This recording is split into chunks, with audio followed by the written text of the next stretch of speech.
সন্মানিত আমাৰ গুৱাহাটীৰ পৰা অহা বিশিষ্টসকল আৰু আমাৰ অঞ্চলৰ হাৰিভঙা আৰু চন্দেলি আমাৰ সন্মানিত সদস্যসকল, মই আপোনালোকক অভিনন্দন জনাইছোঁ। এইকাৰণে মই যেতিয়া খবৰ দিছোঁ তেতিয়া মই কৈছোঁ যে বিজ্ঞান মনস্ক যাত্ৰাৰ পৰা এটা সৰু গ্ৰুপ মিটিং এখন হ'ব, আৰু তাতে দেখা পাইছোঁ যে আমাৰ গোটেইখিনিয়ে আহিছে। এজন বা দুজনৰ বেলেগৰ অসুবিধা আছে, আহিব নোৱাৰোঁ বুলি কৈছে। কোনোবা বাহিৰত আছে, আহি নাপায়, গুৱাহাটীত আছে, কিবা আছে, কোনোবা পাঠশালাত আছে, আহি পাব নোৱাৰে। এতিয়া আমাৰ এইটো তিনিগৰাকী মহিলা আছিল, মই ভাবিছিলোঁ তেওঁলোকে কিবা আজি এটা অলপ মানে পাঠ মিলাই খোৱাব বেছি ৰাতি 7টাত একো আহি নাপায়, গতিকে তেওঁলোকে আহিব নোৱাৰোঁ বুলিয়ে কৈছে।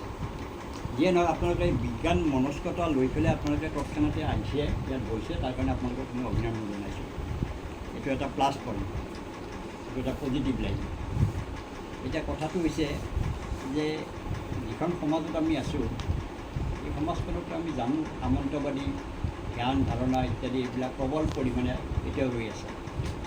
সামন্তবাদী ব্যৱস্থাৰ মাজেদিয়ে মূলতঃ ধৰ্মীয় আৱেগ অনুভূতি এইবিলাক অন্ধ কুসংস্কাৰ এই গোটেইবিলাক তাৰ দ্বাৰাই বেছিকৈ স্প্ৰেড হৈছে আৰু গভীৰতা লাভ কৰিছে।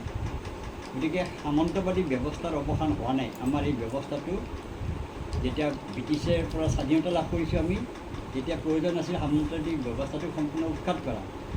কিন্তু যিসকলে চৰকাৰত বহিল কংগ্ৰেছ, তেওঁলোকে সামন্তবাদীসকলক তেওঁলোকৰ লগত লৈ পেলাই চৰকাৰত বহি দিলে। গতিকে এই ব্যৱস্থাটো তেওঁলোকে বাহাল ৰাখিলে, যাৰ ফলত এতিয়া অন্ধ কুসংস্কাৰ ধৰ্মীয় আৱেগ অনুভূতিবিলাক প্ৰচণ্ড পৰিমাণে বৃদ্ধি পাই আছে। এতিয়া কথাটো হৈছে যে ইয়াৰ বিৰুদ্ধে যিটো সংগ্ৰাম, এই সংগ্ৰামটো অতি জটিল। কাৰণ এতিয়া আপোনালোকে দেখা পাইছে চেনেল আছে, পেপাৰ আছে, পেপাৰবিলাকে ধৰ্মীয় অনুভূতি আৱেগ ধৰ্মান্ধতা ইত্যাদি কুসংস্কাৰৰ ব্যাপক প্ৰচাৰত তেওঁলোকে ঢৌ তুলি দিছে, ব্যাপক প্ৰচাৰ কৰি আছে তেওঁলোকে। আৰু তাত দেখা পাইছোঁ আমি যিসকল শাসনৰ গাড়ীত থাকে, শাসনৰ গাড়ীত থকাসকলে এইবিলাক আৰু বেছিকৈ প্ৰচাৰ কৰাৰ ব্যৱস্থা কৰিছে। গতিকে স্বাভাৱিকতে মানুহক সেই পৰ্যায়লৈকে তেওঁলোকে ধাবিত কৰি লৈ গৈছে। এতিয়া তাৰ পৰা উদ্ধাৰ পাব লাগিলে আমি স্বাভাৱিকতে যিটো প্ৰশ্ন আজি ইয়াতে আলোচনাৰ কাৰণে মই মাতিছিলোঁ, তাৰ উদ্দেশ্য হৈছিল এটাই যে আমি আমাৰ অঞ্চলৰ আমি স্কুলবিলাকতে হওক, হায়াৰ ছেকেণ্ডেৰী আছে, আমাৰ ইয়াতে কলেজ নাই, আমাৰ এই অঞ্চলত হাইস্কুল হওক, হওক নাইবা LP স্কুলতে হওক, সেই এলেকাৰ মানুহক লৈ স্কুল ছাত্ৰ ছাত্ৰীক লৈ পেলাই আমি এই কুসংস্কাৰৰ বিৰুদ্ধে আমাৰ যিটো অভিযান বক্তব্য, এই বক্তব্যবিলাক আমি লৈ যোৱাৰ প্ৰয়োজন পৰিছে এতিয়া। কাৰণ এইটো ব্যক্তিগতভাৱে মই অন্ধ কুসংস্কাৰৰ বিৰুদ্ধে, ধৰ্মান্ধতাৰ বিৰুদ্ধে, মই ঈশ্বৰ, গড, আল্লাহ ইত্যাদি এইবিলাক মানুহে সৃষ্টি কৰিছে, মানুহে তৈয়াৰ কৰিছে। বিভিন্ন ধৰণৰ ৰাজা মহাৰজাবিলাকৰ যিবিলাক আছিল তেওঁলোকৰ অনুষ্ঠান, এই অনুষ্ঠানবিলাকত তেওঁলোকে এই ধৰণৰ মানুহক তেওঁলোকে লগাই দিছিল কিতাপ পত্ৰ লেখাৰ কাৰণে, এইবিলাক তেওঁলোকে লিখি উলিয়াই দিছিল। গতিকে ঈশ্বৰ যদি আছে, এটা যদি শক্তি আছে, তেতিয়াহ'লে আমি গড, আল্লাহ আৰু ঈশ্বৰে তিনিটা ভাগত আমি বিভক্ত কিয় হৈছোঁ? আমি এইটো এটা ডাঙৰ প্ৰশ্ন। যদি এটাই সৃষ্টি কৰিছে পৃথিৱীখন, কিন্তু আমি বুৰঞ্জী পঢ়িয়ে আমি গম পালোঁ একেবাৰে আদিম সাম্যবাদী ব্যৱস্থাৰ পৰা, আদিম মানুহৰ অৱস্থাৰ পৰা আমি গম পাই গৈছোঁ যে কেনেকৈ বান্দৰৰ পৰা এপজাতীয় এটা জন্তুৰ পৰা কেনেকৈ মানুহৰ বিকাশ হৈছে। আদিম সাম্যবাদী অৱস্থাত একোৱেই নাছিলে এইবিলাক। পৰৱৰ্তী সময়ত মানুহে দেখা পাইছে যে বৰষুণ আহিলে বানপানী হৈ যায়, পৰি যায়, দেখা পাইছে। ধুমুহা আহিলে ঘৰ বাতি গাছ গছনি এইবিলাক ভাঙি যায়। গতিকে মানুহে চিন্তা কৰিছিল যে কিবা এটা শক্তি আছে, এই শক্তিটো ৰাজা মহাৰজাবিলাকে তৈয়াৰ কৰি দিছিল, একোটা ঈশ্বৰলৈকে, এটা শক্তিলৈকে ৰূপান্তৰ কৰি দিছিল যে কিবা এটা শক্তি, মানে এই ধৰণৰ শক্তি এটা আছে, এই শক্তিৰ পৰাহে এইবিলাক হৈছে। বৰষুণ হৈছে, বজ্ৰপাত হৈছে, বজ্ৰপাতটো আমি সৰুতে শুনিছিলোঁ, বজ্ৰপাত ঈশ্বৰে উত্তৰৰ পৰা বজ্ৰপাত, ইন্দ্ৰদেৱতে বজ্ৰপাত মাৰি দি পেলাই মানুহক হত্যা কৰে, এইবিলাক আমি শুনিছোঁ আগতে। কিন্তু বিজ্ঞানৰ যেতিয়া পাঠ্যক্ৰমত মই নিজে বিজ্ঞানৰ ছাত্ৰ এটা, আমি যেতিয়া এইবিলাক পঢ়িছোঁ তেতিয়া বস্তুটো ক্লিয়াৰ হৈ গৈছে কি ধৰণে হৈছে। যে মানুহৰ আত্মাৰ কথা কৈছে আমি। পঞ্চভূত মানে কি? অক্সিজেন, হাইড্ৰজেন, নাইট্ৰজেন ইত্যাদি কৰি 5টা এলিমেণ্ট। এই এলিমেণ্টবিলাক মানুহৰ মৃত্যুৰ পিছতে ভাগে ভাগে ইয়াৰ বায়ুমণ্ডলৰ বিলীন হৈ যায়। হাইড্ৰজেনটো পাতল, সি ওপৰত যায়, নাইট্ৰজেনটো অলপ আছে, ওজন আছে, তাৰ সি তলত থাকে, এনেকৈ ভাগ হৈ যায়। তাৰ পৰা কোনো আৰু নতুন মেকুৰীৰো সৃষ্টি নহয়, কুকুৰৰো সৃষ্টি নহয়, মানুহৰো সৃষ্টি নহয়, তাৰ পৰা ভূত পেটৰো সৃষ্টি নহয়। ভূত পেট হ'বই নোৱাৰে তাতে। আমি সৰুৰ পৰা সাধু কথাবিলাক শুনি আছোঁ, ভূত পেটৰ কথা বতৰাবিলাক স্বাভাৱিকতে প্ৰশ্নবিলাক আহে। মই মাকৰাপাৰত চবতে নাটক চাব গৈছিলোঁ আমাৰ নিজৰ খুৰাৰ ল'ৰা দুটাৰ লগত। আমাৰ দিনেশ মাৰা গৈছে, সিও আছিল। যোৱাতে ঠিকে গৈছোঁ, আহাতে পুৱা ৰাতি 3টামান বজাত ঘূৰি আহিছোঁ। জনৰ পোহৰত আমাৰ শ্মশানৰ কাষত দেখা পাইছোঁ শিং মিলে মুই এটা থিয় হৈ আছে একেবাৰে। আমাক সাধু কথাত কৈছিল যাতে মুইলৈ শ্মশানত মুয়ে হৈ আছে। মোৰ ভাই দুটাটো নাহে বোলে, নহয় আমি 3জন আছোঁ, মই যাম। মই সাহস কৰি ল'লোঁ, যাম বোলে। আকৌ কি ভগৱান বোলে 3জন মানুহ আছে, আহ যাওঁ। এই বুলি আহি ঘৰ পালোঁ, ঠিকে আহিলোঁ, একো নাই। পিছদিনাৰ পৰা মই ৰ'ব পৰা নাই। মই আহাতক লৈ গ'লোঁ, দিনেশক লৈ গ'লোঁ, দিনেশ চাব যাবা। তাকে গৈছোঁ, গধূলিবিলাক তাতে কটা বাঁহ কাটিছিল, কটা বাঁহ কাটি পেলাই তাতে আঁতি কৰি পেলাই তাতে থৈ দিছে সেই জেগাখিনিত। গতিকে সি হৈ পৰি আছে কটা বাঁহ, দেখা পাইছা নহয় এতিয়া তোৰ মুইটো, সেইটো মুই জনৰ পৰত মুই আছে। গতিকে হয়তো হয় কথাটোৱে ঠিক যিহেতু সেই মিছা কথা এইবিলাক। গতিকে এই ধৰণৰ কথা বাৰ্তাবিলাক আছে। সৰুৰ পৰা আমাক সাধু কথাৰ মাজেদি এইবিলাক আমাৰ আটাখন, ভৈয়াখন, আবুখন এইবিলাক কথা শিকাই দিছিল আমাক। ভূত পেট, দেৱতা ইত্যাদি। আৰু সেইবিলাক আমাৰ মনত সোমাই গৈছে।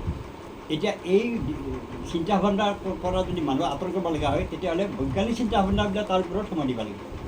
প্ৰশ্ন হৈছে সেইটোৱে, ধৰ্মীয় চিন্তা ভাৱনা তেওঁলোকে সোমাই দি থাকিব, তাক আমি একেবাৰে নস্যাৎ কৰি পেলাই তাৰ ওপৰত আমি আমাৰ বিজ্ঞান মনস্ক চিন্তা ভাৱনাবিলাক মানুহৰ মাজত সোমাই দিব লাগিব। আৰু মানুহে এইটো একচেপ্ট কৰিব। কাৰণ আমি দেখা পাইছোঁ এইবিলাক, মানে কেতিয়াবা হাঁহিও উঠে, ডাঙৰ কথা হয়। ওলাই গ'লে বিধৱাক দেখা পালে সিদিনা যাত্ৰা ভংগ, আগেদি মেকলি পাৰ হৈ গ'লে অৱস্থা কাঢ়ি। মোৰ 5 বাৰ 6 বাৰ 10 বাৰ মেকলি পাৰ হৈ গৈছে, ক'তো এটা এক্সিডেণ্ট হোৱা নাই। যিদিনা মেকলি দেখা নাই মই, সিদিনাই এক্সিডেণ্ট হৈছে মই স্কুটি, সিদিনাই এক্সিডেণ্ট হৈছে, 2-3টা এক্সিডেণ্ট হৈছে।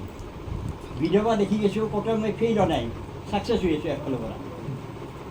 এইবিলাক কাৰবাৰ একেবাৰে মানুহে কি মানে গ্ৰহৰ নামৰ নক্ষত্ৰ হেৰিৰ নামত এবাৰ বাৰবিলাক ঠিক হৈছে। মঙলবাৰে নখ নাকাটবি, মঙলবাৰে দাড়ি নাকাটবি, চুলি নাকাটবি, হেন নাকাটবি, তেন নাকাটবি, শনিবাৰে অমুক নকৰবি, তমুক নকৰবি। এইবিলাক গ্ৰহৰ নামত নামাকৰণ কৰিছে এইবিলাক। এই পৃথিৱীততো ক'তোৱে নাই এইবিলাক। আমেৰিকা, ইংলেণ্ডত এইবিলাক একোৱেই নাই। ভাৰতবৰ্ষত এইবিলাক কিয় বেছি হৈছে? সেইবিলাকতো লক্ষী পূজাও নাই, গণেশ দেৱতাও নাই, একোৱেই নাই এইবিলাকত। আমেৰিকা ইত্যাদি এইবিলাক জেগাত তাতেতো ল'ৰা ছোৱালীবিলাক বিজ্ঞানী হৈছে, পঢ়া শুনা কৰিছে, চব কৈছে সৰস্বতী পূজা কৰা নাই তাতে, সৰস্বতী পূজা কৰা নাই তাতে। এই সৰস্বতী হ'লে গোটেই আমেৰিকাৰ কাৰণে সৰস্বতী থাকিব লাগিব, এটাই যদি দেৱতা হয়, দেৱী হয়। লক্ষী যদি এটাই দেৱী হয়, তেতিয়াহ'লে ইংলেণ্ডৰ কাৰণে এটাই দেৱী থাকিব লাগিব, আফ্ৰিকাৰ কাৰণে এটাই দেৱী থাকিব লাগিব। কিন্তু তাততো সেই পূজা পাতলবিলাক নাই। গতিকে ইয়াতে ভাৰতবৰ্ষত বেছিকৈ একেবাৰে সাংঘাতিক মানে সামন্তবাদী ধ্যান ধাৰণা প্ৰকট হৈ মানে এষ্টাব্লিছ হৈ আছে ভাৰতবৰ্ষত। গতিকে তাৰ নিৰ্মূল কৰাৰ কাৰণে সময় অলপ লাগিব আমাৰ। আৰু তাৰে কাৰণে যিটো অভিযান আৰম্ভ কৰিছে বিজ্ঞান মনস্ক যাত্ৰাৰ সংগঠনৰ মাজেদি, মই অভিনন্দন জনাইছোঁ। আৰু এইটো মই ভাবোঁ আজি এটা সাংগঠনিক কমিটি আমাৰ অঞ্চলৰ কাৰণে আমি তৈয়াৰ কৰোঁ, এটা আহ্বায়ক দি পেলাই। পৰৱৰ্তী সময়ত আমি বিনাপানী হাইস্কুলৰ আমি টাৰ্গেট কৰোঁ। বিনাপানী হাইস্কুলত আমি এখন চেমিনাৰ কৰোঁ, তাতে আমাৰ বিশিষ্টসকলকো আমি মাতিম তাতে। আৰু ছাত্ৰ ছাত্ৰী শিক্ষকবিলাক চব থাকক। পাৰ্মিশ্যন এটাৰ প্ৰশ্ন নাই, এইবিলাকতো ৰাজনীতিক প্ৰশ্ন নহয়, এটা ৰাজনীতিৰ বাহিৰত। বিজ্ঞান মনস্কৰ যাত্ৰাটো এটা অন্য দল, যিকোনো দল থাকিব, বিজেপিও থাকিব, কংগ্ৰেছ থাকিব, CPM থাকিব, আৰু কিবা দল থাকিব একেবাৰে, UDF থাকিব পাৰে, আজমল থাকিব পাৰে, একো আপত্তি নাই আমাৰ। গতিকে এইটো একো ৰাজনীতি নাই। এইটো ৰাজনীতিহীনভাৱে আমি মানুহক বিজ্ঞান মনস্কভাৱে গঢ়ি তুলিব লাগিব, অন্ধবিশ্বাসভাৱে আমি উদ্ধাৰ কৰিব লাগিব, নহ'লে কিন্তু সাংঘাতিক কাৰবাৰ লাগিব আচলতে। মই নিজেতো নাস্তিক হ'লে কামত নাই। মোৰ মা দেউতা মৰাৰ পিছত আজিলৈকে কোনো শ্ৰাদ্ধ কৰা নাই, কোনো নাম প্ৰসংগ কৰা নাই, কিন্তু ময়ো বাচি আছোঁ। আৰু যিবিলাক ঘৰত নাম প্ৰসংগ কৰিছে, বহুত কিবা কানি কৰি আছে, তেওঁলোকৰ ঘৰতো মানুহ মৃত্যু হৈছে কম বয়সতে। এনেকুৱা আমাৰ চুপাতে আছে আৰু বিভিন্ন অঞ্চলত আছে। মোৰ নিজৰ খুলালি এটা বেজা খুলালি এটা মাৰা গৈছে। এতিয়ালৈকে পাতা নাই, নাম প্ৰসংগ কৰা নাই, নাম প্ৰসংগ কৰা নাই। আচ্ছা, এই পাছফালে যাব, এইফালে ঘৰৰ ভিতৰত দিয়া। গতিকে কথাটো হৈছে কি, তাতে কিছুমানে দুই এটা কাণে কাণে কোৱা হয়, এই তেখেতৰ একো নাম নেতো এলাখান গতিকে তেখেতৰ ঘৰত এইবিলাক অসুখ হ'ল এক্সিডেণ্ট হ'ল অসুখ হ'লে এক্সিডেণ্ট কাজ নহয় কৰ্ম কৰা মানুহৰ এক্সিডেণ্ট হৈছে মই ক'লোঁ যে যোৱাজনে 2টা মহ বলিদান দিছিল তাৰপিছত কেঞ্চাৰ হ'ল মই নিজে তেওঁক লগত লৈ গ'লোঁ এপ'লো তাৰপিছত আৰু এটা মহ বলিদান দিলে তাৰপিছত আহি পেলাই এতিয়া গুৱাহাটীত মৃত্যু কম বয়সতে মৃত্যু হৈ গ'ল একেবাৰে 47 বছৰ বয়সত মোৰ জোৱাইৰ মৃত্যু হৈ গ'ল গতিকে 3টা মহ বলিদান দিয়াৰ পিছতো মৃত্যু হৈছে গতিকে মই কৈছোঁ যে এইবিলাক আচলতে এটা অন্ধপুৰস্কাৰ যে এইটো আমি শিক্ষিত সমাজৰ ফালৰ পৰা কিন্তু আমি এইটো বিজ্ঞান মনস্কতাটো বেছিকৈ বৃদ্ধি কৰিব লাগিব আমি এইবিলাক অনুসৰণ কৰাটো উচিত নহয় এজন বিজ্ঞানীয়ে পূজা কৰি পেলাই মহাকাশত যাব সেইটো আমাৰ অনুকৰণীয় নহয় এজন ডাক্তৰে পূজা কৰি পেলাই অপাৰেশ্যন কৰিব যাব সেইটো অনুকৰণীয় নহয় তেওঁলোক বিজ্ঞান মনস্কতাৰ বিৰোধী তেওঁলোকৰ মানসিকতা সেইকাৰণে তেওঁলোকে এই কামবিলাক কৰে বৈজ্ঞানিক কাম কাজ নহয় সেইটোৱে যি চলি আছে সেইটোৱে কিন্তু সেইটো তেওঁলোকে কিয় কৈছে এটা ৰাজনৈতিক দৃষ্টিভংগী তেওঁলোকে কৰি আছে হা আমাৰ মহাকাশজনৰ যিহেতু কি আছিল আমাৰ সংগঠনটো হা সোমনাথে যিধৰণে কৈছে সেইটোতো একেবাৰে সকলোৱে জনা কথা মোদীৰ লগত একেবাৰে ওতপ্ৰোত হৈ প্ৰাকৃতিকভাৱে গঠিত এতিয়া নৰেন্দ্ৰ মোদী নিজে ক'লে যে মই বায়'লজিকেলি জন্ম হ'ব সন্তানটোকে ভোট হিচাপে পঠাই দিছে ঈশ্বৰে আমি যদি সেইটো মানে প্ৰাণজিত কি মানিম নেকি সেইটো চব কথা মানিব নোৱাৰি কিন্তু আপোনাৰ যিটো এই ধৰ্মীয় যিটো কথা এই ধৰ্মীয় কথাবিলাক কিন্তু এই ধৰ্মীয় চিন্তাধাৰাবিলাক কিন্তু সমাজৰ পৰা দূৰ নহয় নহয় কিন্তু লাহে লাহে আমি শেষ কৰিব লাগিব লাহে লাহে আচ্ছা তাৰপিছত কথাটো হৈছে কি মোৰ বিশেষ ক'ব লগা নাই এতিয়া ট্ৰেইনিংটো কৰিব লাগে আমি এতিয়া লগ হৈছোঁ বিশিষ্টসকল লগ হৈছোঁ আমি আমাৰ মহিলাৰ নেতৃত্ব আছে ইয়াতে পুৰুষৰো নেতৃত্ব আছে মহিলাৰ মাজতে বহুত কুসংস্কাৰৰ এৰিয়াটো বেছি আৱৰণটো থাকে আৰু বেছিকৈ গতিকে এইটো আমি তেওঁলোকক ৰাখিব লাগিব গতিকে আমি প্লেনটো কৰিব লাগে যে অন্ততঃ শিশু অৱস্থাৰ পৰা ছাত্ৰ ছাত্ৰীৰ মাজত আমাৰ যিটো মানসিকতা বিজ্ঞান মনস্কতা এইটো বৃদ্ধি কৰাৰ কাৰণে আমি চেষ্টা কৰিব লাগিব তাৰ কাৰণে কিন্তু ট্ৰেইনিংটো কৰিব লাগিব আগষ্টৰ পৰা পাৰিলে আগষ্টৰ পৰা আৰম্ভ বন্ধ কৰিব জুলাইৰ পিছত তেতিয়াৰ পৰা আৰম্ভ কৰোঁ আমি প্ৰথম বীণাপানী হাইস্কুলেদি আৰম্ভ কৰোঁ তাৰপিছত আমি হাৰিভাঙাত আৰম্ভ কৰোঁ আৰু এতিয়া পাৰোঁ যদি আজি এখন সাংগঠনিক কমিটি যদি আপোনালোকে কোনোবা বিচাৰে আপোনালোকৰ অপিনিয়ন লাগিব কিন্তু যিসকল উপস্থিত আছে ৰাইজৰ ফালৰ পৰা যদি সাংগঠনিক কমিটি এখন কৰে এটা আহ্বায়ক পাতি যদি হৈ গ'ল সেইকাৰণে যিকেইজনে সদস্য হৈ থাকিব এইখিনিয়ে কাম